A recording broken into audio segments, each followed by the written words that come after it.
వర్తమానమే వాస్తవం. మనం ఎలా జీవిస్తాం? జరిగిపోయిన సమయాన్ని తిరిగి పొందలేం. భవిష్యత్తు ఎలా ఉంటుందో ఊహించలేం కూడా. అంటే మన దగ్గర ఉన్నదంతా వర్తమానమే. దానిని మనం సద్వినియోగం చేసుకోవాలి. ఒకరోజు గౌతమ బుద్ధుడు తన శిష్యులను మానవుని జీవితకాలం ఎంత అని అడిగాడు.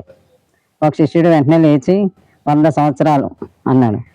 బుద్ధుడు చిరునవ్వుతో తప్పు అన్నాడు. మామూలుగా మనం ఏమనుకుంటాం, మనిషికి జీవితకాలం 100 ఏళ్ళని మనం అనుకుంటాం కదా, అలాగే శిష్యుడు అనుకున్నాడు అన్నమాట. అది తప్పు అని తేల్చాడు బుద్ధుడు. ఒక శిష్యుడు వెంటనే లేచి 100 సంవత్సరాలు అన్నాడు. బుద్ధుడు కాదని అన్నాడు. శిష్యులందరూ ఆశ్చర్యపోయారంట. నిజమే కదా, మరి మానవుని జీవితం 100 సంవత్సరాలు కాదా, మరి ఎంతకాలం అని గుసగుసలు ఆడుకున్నారు వాళ్ళు.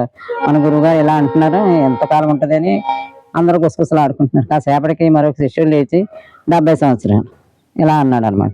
ఇలా 40 సంవత్సరాలు, అలా 50, ఇలా రకరకాల సమాధానాలు వచ్చాయి. అప్పుడు బుద్ధుడు మానవుని జీవితం ఒక శ్వాస సమయం అన్నాడు. ఎంతంటే ఒక శ్వాస తీసుకుంటాం అంతే అన్నాడు. శిష్యులందరూ ఆశ్చర్యపోయారు. తన ఆశ్చర్యాన్ని వ్యక్తపరుస్తూ శ్వాస సమయం ఒక్క క్షణమా మనిషి జీవించేది అని అనుకున్నారు. ఒక్క క్షణమా మనిషి జీవించేది అన్నారు. ఇది నిజం. శ్వాస సమయం ఒక్క క్షణం, కానీ జీవితం అంతా శ్వాస గురించే. అందుకే మనం ప్రతి క్షణం జీవించాలి. చాలామంది గతంలోని ఆనందంలోనూ విచారంలోనూ జీవిస్తారు. గడిచిపోయిన ఆనందాలు గుర్తు చేసుకుంటూ, విచారాలను గుర్తు చేసుకుంటూ, కష్టాలను గుర్తు చేసుకుంటూ జీవిస్తారు.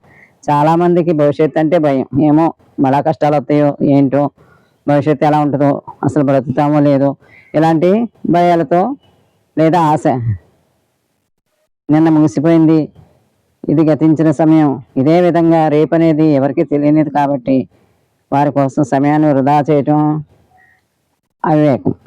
భవిష్యత్తు గురించి ఆశపడతాం. ఎలాగా? భవిష్యత్తులో బాగుంటుంది, భవిష్యత్తులో అంత మంచి జరుగుద్ది, అంత మంచి జరగాలని కోరుకుంటాం, ఆశపడతాం. ఇలా మనం అనుకోవటంలోనే సమయాన్ని వృధా చేయటం ఎంతో అవివేకం. వర్తమానం మాత్రమే మన నియంత్రణలో ఉంది. ఈ క్షణం మాత్రమే మన నియంత్రణలో ఉంది. ఈ రోజు మాత్రమే, ఈ రోజు కూడా కాదు, ఈ క్షణం మాత్రమే ఉంది. మనం ప్రతి క్షణం దానిని పూర్తిగా జీవించాలి. ఇది బుద్ధుడు వివరించాడు. ప్రతి సజీవంగా మీ ముందున్న క్షణాన్ని, మీరు మీ ఎదురుగా ఏమైతే ఉందో దాన్ని అన్ని ఆనందంగా మీరు అనుకుంటూ, మీరు నియంత్రణలో ఉంచుకుని మీరు ప్రతి క్షణాన్ని పూర్తిగా జీవించండి. ఏదో బ్రతుకుతున్నాం అన్నట్టు కాకుండా సహజంగా జీవించండి. అవును, మనందరికీ ఉన్నది వర్తమానం మాత్రమే. గతాన్ని విచారంతో చూడటం, భవిష్యత్తును భయంతో చూడటం మన నుంచి వర్తమానాన్ని దోసుకుంటాయి. గతాలు భవిష్యత్తులు ఇవి వర్తమానాన్ని పాడు చేస్తాయి, వర్తమానాన్ని పోగొట్టుకుంటాం. కాబట్టి మన చేతుల్లో ఉన్న వర్తమానాన్ని మన జీవితానికి అనుగుణంగా ఉపయోగించుకోవడమే ప్రధానం.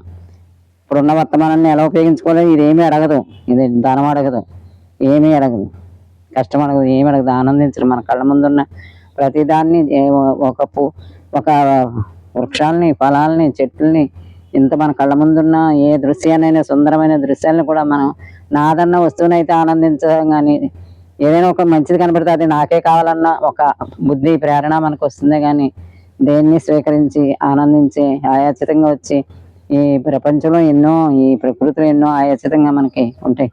ఒక సముద్రం కానీ, ఒక కాలువలు కానీ, అలాంటి వాటిని ఆస్వాదించడం, వర్తమానాన్ని ఆనందంగా ఉంటూ మనం నేర్చుకోవాలి. దాన్ని గమనించుకోవాలి. వర్తమానంలోనే ఆనందం ఉన్నాయి.